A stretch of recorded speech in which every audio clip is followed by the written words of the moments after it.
अस्सलाम वालेकुम। मैं हूं एडवोकेट मोहम्मद औरंगज़ेब खान और तमाम दोस्तों को खुशामदीद कहता हूं। आज की इस वीडियो में हम लोग बात करेंगे वाक़या मरी के हवाले से। आप लोग जानते हैं कि मरी में एक बहुत बड़ा सानिया हुआ और उसमें जितने भी इदारे मुलव्वस थे तमाम इदारे अपनी नाअहली एक दूसरे पर डालने पर तुले हुए थे और बड़ी खूबसूरती के साथ अपनी नाअहली दूसरे इदारों पर डालने की एक कामयाब कोशिश जो थी वो भी की गई। मुख्तलिफ चैनल से आपको मुख्तलिफ खबरें मिलती रही, मुख्तलिफ बातें आप लोग सुनते रहे, लेकिन मैं जो तज्ज़िया आप लोगों के साथ शेयर करने लगा उसमें मैं आपको ये बताऊँगा कि जनाब इस वाक़े में जो सबसे मुतबर्रिक महकमा है, जिसको हम बड़ी मोहब्बत देते हैं, बड़ी इज़्ज़त देते हैं, अगर हम रोड पे जा रहे हों और उनकी गाड़ी आ जाए तो हम उनको रास्ता भी देते हैं बग़ैर किसी हीलो हुज्जत के।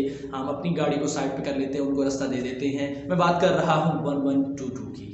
1122 रेस्क्यू ने इस दफ़ा मरी में जो तमाम वाक़या हुआ है उसमें इंतहाई गैर ज़िम्मेदाराना कार्रवाई भी की है और रवैये का सबूत भी दिया है। हुआ कुछ ऐसे है जनाब के तकरीबन 100 अफराद की तरफ से 1122 को कॉल्स की गई जब ये मरी का वाक़या हुआ, जहाँ पर लोग फंसे हुए थे, जहाँ पर काफ़ी सारी अमवात हुई। सबसे पहले तो मैं उन तमाम लोगों के लिए दुआ गो हूँ कि अल्लाह पाक उनकी अरवाह को जन्नतुल फिरदौस में आला मकाम अता करे और उनके जो लवाहिकीन हैं उनको अल्लाह पाक सब्र अता करे।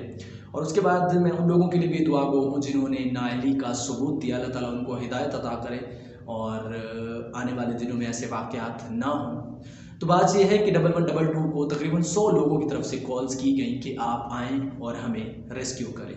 और रेस्क्यू 1122 के अमले की तरफ से एक इंतहाई गैर ज़िम्मेदाराना बयान जारी किया जाता रहा कि हमारे पास अमले की कमी है, आप फ़लाँ इदारे को कॉल कर लें, आप फ़लाँ इदारे को कॉल कर लें, आप फ़लाँ इदारे को कॉल कर लें।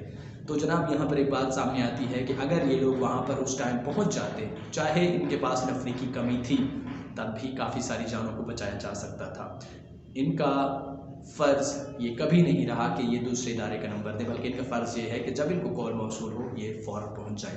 और इन तमाम बातों का इंकशाफ उस वक्त हुआ जब 1122 की रिकॉर्डिंग्स को सुना गया। तो रिकॉर्डिंग सुनने के बाद ये बात सामने आई कि 1122 के अमले की तरफ से भी इंतहाई गैर ज़िम्मेदाराना रवैये का सबूत दिया गया। बहरहाल क्या कह सकते हैं, दुआ ही कर सकते हैं कि अल्लाह पाक हमारे मुल्क पर करम करे और अल्लाह पाक उन तमाम लोगों पर भी करम करे जो हमारे मुल्क में बैठे हुए अपने अख्तियारात से तजावुज़ करते हैं या फिर हमारे मुल्क में बैठकर नाअहली का सबूत देते हुए अपने काम में कोताही करते हैं। जी जनाब, इस किस्म की मज़ीद वीडियोज़ के लिए आप लोग मेरे साथ जुड़ सकते हैं। इस वीडियो को देखने का बहुत बहुत शुक्रिया।